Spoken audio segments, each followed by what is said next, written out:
คือ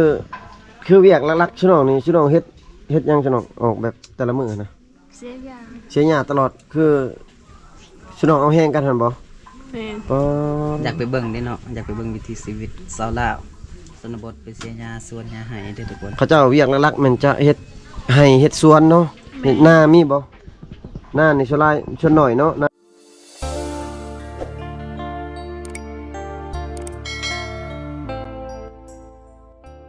ต้องเพิ่นว่าสิพาไปหาหอยใหญ่พี่น้องเฮ็ดแล้วก็หาปลาซิวนี่ล่ะ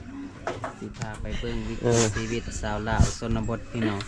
หาอยู่หากินซ่อนปูซ่อนปลาเนาะได้บ่ได้ก็ฝากไปติดตามเบิ่งนํกันนั่นแหละพี่น้องเนาะมื้อนี้ก็สินั่งคุยกันในเฮือนก่อนจังสิได้ไปเนาะจ้อยสิอยู่พุ่นแล้วจนฮอดมื้ออื่นมื้อสิมื้อได้บ่ล่ะฝนตกเด้ตอนเฮามานี่น้ำบ่อนน้ำท่วมมันแล้วทางมันจ้อยเมื่อบ่ได้ท่วมมีอยู่บ่บ่ผักเมื่อบ่ได้ซ้ำนี่วันนี้ก็ได้เลยเน่ผักอยู่ใจเลยน้องโต๊ะได้ผักอยู่ใช่จ้ะฮะได้ก็ได้อยู่ใส่ก็ได้พี่น้องอยู่ใส่ก็ได้อยู่ตารางเฮือนและสัตว์อยู่ใส่ก็ได้ผักอยู่ใส่ก็ได้บ่ให้บ่ติ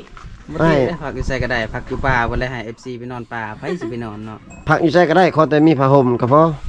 ผ้าห่มกะคนผักอยู่ใส่ก็ได้บ่แม่นเฮือนคอยบ่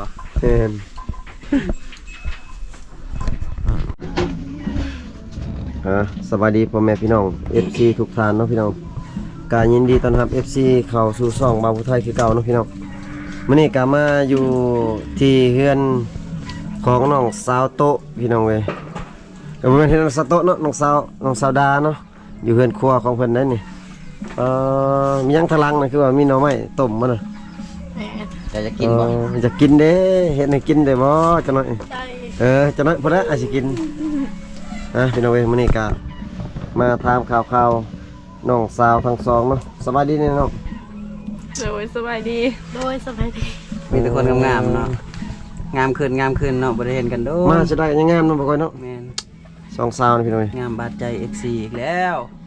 เพราะว่ามี FC หลายคนว่าไปถ่ายสาวตะวันสาวโตให้เบิ่งแน่ว่าคิดฮอดบ่เห็นกันโดนแล้ว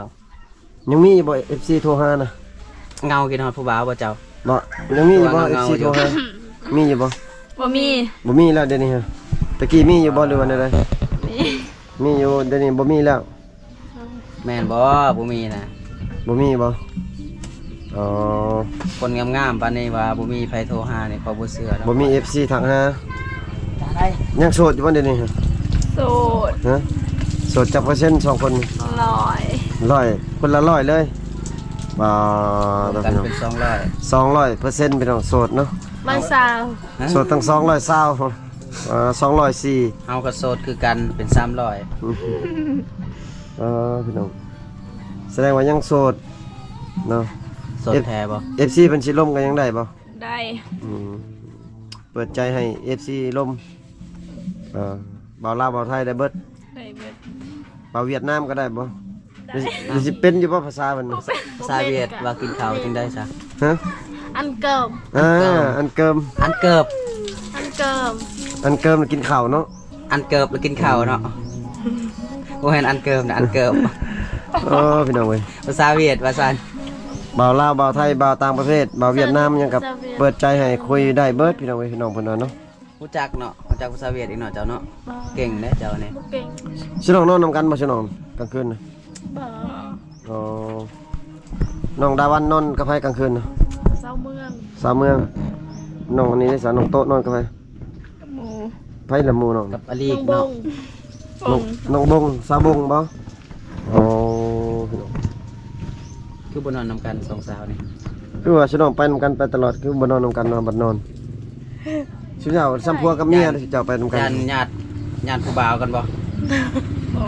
บ่ได้นอนนำกันเพราะว่ามีแต่คนงามๆญาติผู้บ่าวกันเลยแบบบ่นอนนำกันบ่มื้อนี้บ่ได้ไปไสติมื้อนี้หมดมื้อเป็นหยังคือบ่ไปเฮ็ดเวียกเฮ็ดงานฝนตกบ่ฝนตกได้พักเลยน้องกินข้าวแล้วบ่สิน้องกินข้าวแล้วบ่กินแล้วได้เพลอกินนะหน่อไม้มีแต่หน่อไม้เนาะอยู่ทางหลังก็มีแต่หน่อไม้พี่น้อง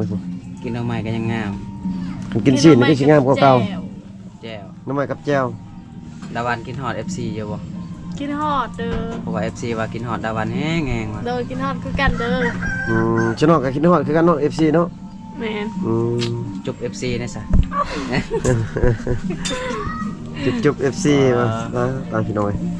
เคินกันได้มือกล่องก็เคินกันได้แบบนี้จุบเต FC จักจุบ FC จักจุบมือกล้องแล้วว่ะเพราะว่าเอาจับโทรศัพท์ได้จ้ะ พี่น้อย หยอกกันเด้อเนาะ แล้วเราบ่ชนอกเสียหยานะ ยัง คือว่าเห็นตอนช่วงไปนั้นชนอกเสียหยาเอาแห้งกันบ่น้อง แม่น คอยสิไปช่วยอยู่เนี่ยอนาภัยไปเสียหญ้าให้ภัยคอยสิไปนำ ยังเสียหยาไผยังหมดแล้วยังเสียหยาไผ แล้วเบิด ยังบ่แล้วเบิด หญ้า หกอยู่บ่หญ้าสิน้อง คื นะ สิหกลายเลย แม่น หญ้าจนได้หญ้านี่หญ้าชั้นบ่นี่กลัวบ่ ว้าก ลัวอีกจำกระสอบพี่ปลา มันยาวแล้วหญ้า จ เข้าน ให้ เป็นปลาหมดเลย เป็นปลาไปเลยหกเนาะ หญ้าส่วนหญ้าให้ ส่วน ส่วนมัน โอ้ ฉันน้องยังไม่ได้กลนว่ามันต้น ยัง คือว่าเขาเจ้าซื้อล่ะซื้อแต่ว่ายังไม่ได้กลน มันยังบ่เกิดซั่นนะ มันยังน้อย ยังน้อย ฉันน้องปลูกสาเนาะปลูกสาก็เลยมันยังน้อยพี่น้อย อยาก เขา ได้ให้มันใหญ่ไว้ก็ต้องพาบ่าวผู้ไทยไปเสียหญ้าช่วย นี่ มันถึงใหญ่ไว้เพราะเรามีปุ๋ยบำรุงอยู่ เขาให้ฉันน้องได้ซะบ่เขาให้นะฉันน้องกินข้าวใหม่หรือบ่ ยังยัง ยังไม่ได้พูดบ่เขายังบ่ทันสุก แม่น เขาใหม่น่ะแซ่บแต่หอมแซ่บ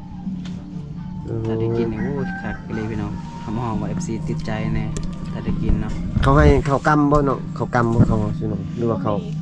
บ่มีคิดว่าข้าวกำบ่ข้าวกำนี่แซ่บเด้ เจ้าเวลากินข้าวเจ้าบริกรรมใช่บ่ เอ้ยก็หยอกกันเด้อพี่น้องเด้อเนาะ ช่วงนี้บ่มีผู้บ่าวมาเล่นน้ำบ่กลางคืน บ่มี บ่มีเลยบ่มีเลย บ่มีเลย อาทิตย์หนึงประมาณจักเทื่ออาทิตย์หนึง ประมาณ2 ประมาณ2เทื่อ แม่นบ่ว่าบ่มี อาทิตย์หนึงประมาณ2เทื่อเขาจะมาเล่น คันนอนดึก อ๋อมัน เอ้าผู้บ่าวได้จะมาเล่นเนาะบัดเข้ามาก็บ่เปิดประตูให้ซ้ำปิดประตูไว้ประตูเฮือนก็ปิดประตูหัวใจก็ปิดเขาก็บ่กล้ามาแล้วเนาะ น้องโต๊ะกับน้องดาวันนี่มี FC เพิ่นว่าสิมาเล่นน้ำนี่เพิ่นให้เพิ่นมาเล่นน้ำอยู่บ่ ให้ เพิ่นว่าสิมาเล่นน้ำได้ ให้มาลิน ออกพรรษาแล้วเพิ่นว่าสิมาเล่นน้ำได้อยู่บ่ ได้ ได้เนาะ พาเพิ่นไปเที่ยวได้เด้อ สิพาเพิ่นไปไสเลยออกส ถ้า วน เรา บ่ ไว ป้าสิพา FC ไปหาหน่อไม้แล้วก็สิพาเพิ่นไปเสียหญ้าพร้อมบ่ โดย โอ้ ไปใส่ก็ได้เด้อ แน่น ไปใส่เกาะว่าจังได๋ก็จะว่าจังได๋ก็ ไปซ้ายก็ได้ ใส่ก็ได้เด้อ ไปใส่ก็ได้ แต่ใส่ก็ได้เพิ่นว่า คักเถอะเนาะ ถ้าว่า FC พาไปใส่ก็ได้พี่น้องเอ้ยเพิ่นว่าอยากมาลิ้นน้ำชิน้องได้เพิ่นว่ามาลิ้นแล้วมาเบิ่งถ้าว่าถูกใจกันนี่เพิ่นว่าอยากขออยากแต่งเลยได้บ่ ได้อยู่ใจ เพิ่นก็ว่าอยู่เพิ่นว่าคันน้องถูกใจก็แล้วกันเพิ่นก็ถูกใจชิน้องเพิ่นก็สิอยากแต่งอยากขอเลยได้บ่เพิ่นน่ะ ได้ ได้แต่ว่าลืมแล้วว่าขาดองนะเท่าไรขาดอง กระดองเท่าไหร่ล่ะชิน้อง เพราะว่าได้ขึ้นลงอยู่ กระดองเท่าไหร่ล่ะชิน้อง ไปแล้วนะ กระดองเท่าไหร่น้องดาก่อน สิบล้านเด้อ ฮะ30ล้านเนาะ โดย อ๋อบ้านน้องสาวโต๊ะได้ซะ คือกัน 30ล้าน 30 ล้านประ อ๋อ หารหัวใจ พี่น้องเอ้ยคนละ30ล้านเนาะคันเงินเพิ่นบ่พอได้สิเพิ่นมาเที่ยวดนเพิ่นเงินเพิ่นสิเบิดเพิ่นว่ายังประมาณ28ล้านนี่ก็ลดได้บ่ ได้ ได้เนาะ ถ้าถึงใจสำได้ก็ได้ ถ้าถึกใจลดให้อีกเนาะสำได้ก็ได้10ล้านก็ได้อยู่บ่เลย ได้ ถ้าถึกใจเนาะพี่น้อง แท้เนาะ ถ้าถึกใจคือบ่โกยมามันเงินเพิ่นบ่ฮอดได้ซะ10ล้านลดได้อยู่บ่เลย ได้ บ่โกย 2,000กีบ ถ้ามันเก็บก็ได้ 2,000 กีบก็ได้ ถ้าถึกใจติพี่น้อง โอ้ เอ้ย ยเนาะว่าใจดีแท้พี่น้องเนาะ น้องเพิ่นว่าลดได้พี่น้องเอ้ยขาดอง หยุดได้เสมอสำหรับบ่าวผู้ไทย แต่ว่าเพื่อ FC พระเจ้าอันถ้า FC อยากมาลินมาจังกะมาเที่ยวก็ได้เพิ่นว่าพี่น้องเอ้ยน้องเพิ่นว่าสิพาไปลินไปเที่ยวเที่ยวอยู่ในเขตชนบทนี่ล่ะ พาไปเที่ยวป่าได้บ่มีพาไปเที่ยวตลาดหรือว่าไปเบิ่งวิวสวยๆงามๆบ่ มีแต่ ดอก มีแต่พาไปเบิ่ง ป่า ไปป่าแล้วก็อาบน้ำนั่นแหละ พาไปตกยุงบ่แม่นตกยุงตกยุงอยู่ป่าเนาะเพราะว่าไปหาอยู่ หากินมันก็ยุงหลาย ลุงห่วงน้ำเบิดเอาติยำนี่ น้ ลุงห่วงยังอยู่บ่ยำนี่หรือว่าเบิดแล้ว บ่มีเลย บ่มีแล้วอ๋อไปสอนปลาน้อยได้บ่ยังบ่อยู่นี่อยู่บนพายหั่น ยัง อ๋อไปจะกินปลาเด้ไปบ่จังหน่อยนี่ภายในอยู่เฮือนมื้อนี่ไปบ่ ไป ไปบ่โอเคซะไป ำมันใจว่า ได้กิน ว่าได้นะ ก้อยปลาอีกแล้วมื้อนี้ซะสิพา FC ไปกินก้อยปลาอีกพี่น้องเอ้ย แซ่บอีกแล้วเนาะ ลมไป คือเวียกหลักๆชุน้องนี่ชุน้องเฮ็ดหยังชุน้องออกแบบแต่ละมื้อนะ เสียอย่าง เสียหญ้าตลอดคือชุน้องเอาแฮงกันหั่นบ่ แม่น อ๋อ อยากไปเบิ่งเด้เนาะอยากไปเบิ่งวิถีชีวิตชาวลาวชนบทไปเสียหญ้าสวนหญ้าให้เด้อทุกคน เขาเจ้าเวียกหลักๆมันจะเฮ็ดให้เฮ็ดสวนเนาะเฮ็ดหน้ามีบ่หน้านี่ส่วนหลายส่วนน้อยเนาะหน้าเนาะ อืม บ่มีส่วนน้อยมีแต่ให้พี่น้องเอ้ยข้าวแต่ละปีนี่กุ้มกินอยู่บ่ชุน้องบ่กุ้มได้ซื้อเนาะปีหนึงประมาณจักกระสอบซื้อเนาะประมาณว่าประมาณจักกระสอบ มันสิไปสอบ 10ปลายสอบป๋อ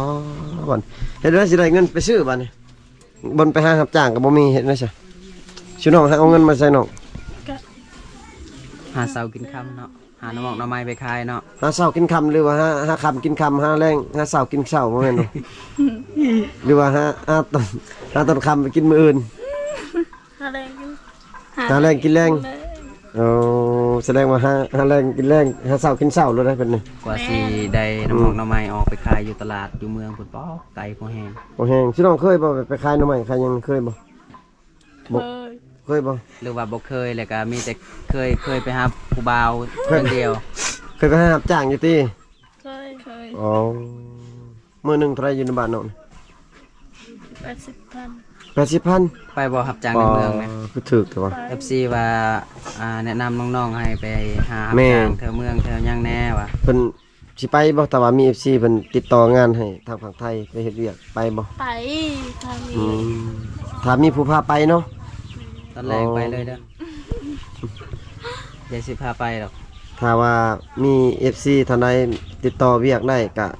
น้องๆเพิ่นว่าสิไปเนาะพี่น้องเพราะว่าอยู่ในบ้านนี่บ่มีบ่อนรับจ้างเนาะน้องเนาะ แม่น พี่น้องเอ้ย รับจ้างยาก ก็คือข้าวน้ำ ให้เฮ็ดสวน ข้าวน้ำสัมปลานี่ก็บ่พอกินเนาะพี่น้องเนาะพี่น้องสองคนนี่ถ้าว่ามี FC เพิ่นอยากช่วยอยากเลือเล็กๆน้อยๆแบบสิ่งแบบจำเป็นที่สุดแบบอยู่ในเฮือนซ่านตัวเล็กๆน้อยๆนี่นะบ่ว่าตัวเนี้ยมันใหญ่ๆเนาะว่าแต่แบบ ตัวอย่างข้าวหนามสัมปลาหรือว่าเงินคำบ่สินะเป็นตัว มีหยัง ช่วยบ่วงบ่ ที่อยากได้ มีหยังแบบชิน้องจะได้เลย มีหยังที่ขาดบ่ อยากให้เพิ่นช่วยมีหยังเนาะต้องสอ ฟั น งกะซี สังกะสีเฮือนน้องได้ซะน้องน้องสาดาจะได้ ยังก็ได้ อีหยังก็ได้ TFC ให้เนาะอ๋อ เอาผู้บ่าวซะเจ้านะ อีหยังก็ได้คือน้องโต๊ะนี่เพิ่นว่าจะได้สังกะสีก็คือกันกับเงินนั่นแหละเนาะได้เงินเพิ่นเอาเงินให้ก็ไปซื้อเองก็ได้เนาะ สังกะสีครึ่งแผ่น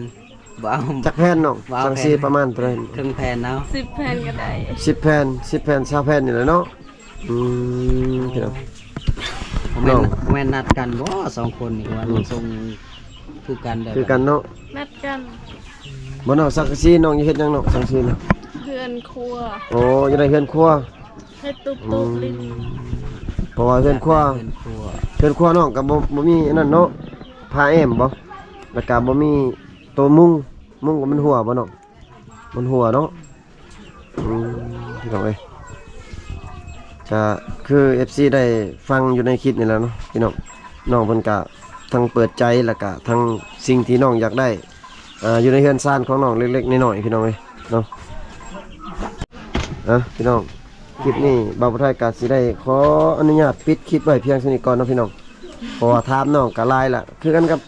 FC ได้ยินอยู่ในคลิปนั่นล่ะเนาะความต้องการของน้องหรือว่าน้องกระโสดเปิดใจให้ทักให้คุยให้ล้มเนาะถ้าว่าผู้ใดพร้อมครบพร้อมแต่งก็สามารถครบแต่งได้เนาะ แม่น ค่าดองกับพุ่นละ30 ล้านพี่น้องเอ้ยเนาะ โอ้ยแม่ ถ้า FC ท่านใดสนใจก็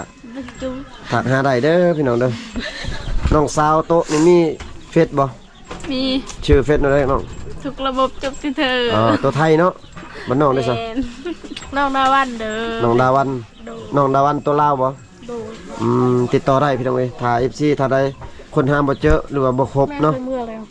ก็ทักหาทางทีมงานเฮาพี่น้องช่องทางติดต่อก็อยู่ในหน้าช่องเนาะทางทีมงานเฮามีเบิดช่องทางติดต่ออยู่ในหน้าช่องของแต่ละคนเนาะพี่น้องคลิปนี้ก็สิขออนุญาตปิดคลิปไว้เพียงเท่านี้ก่อนพี่น้องเอ้ยอยู่ดีมีแฮงเบิดสุขสุขคนบ๊ายบายเด้อน้อง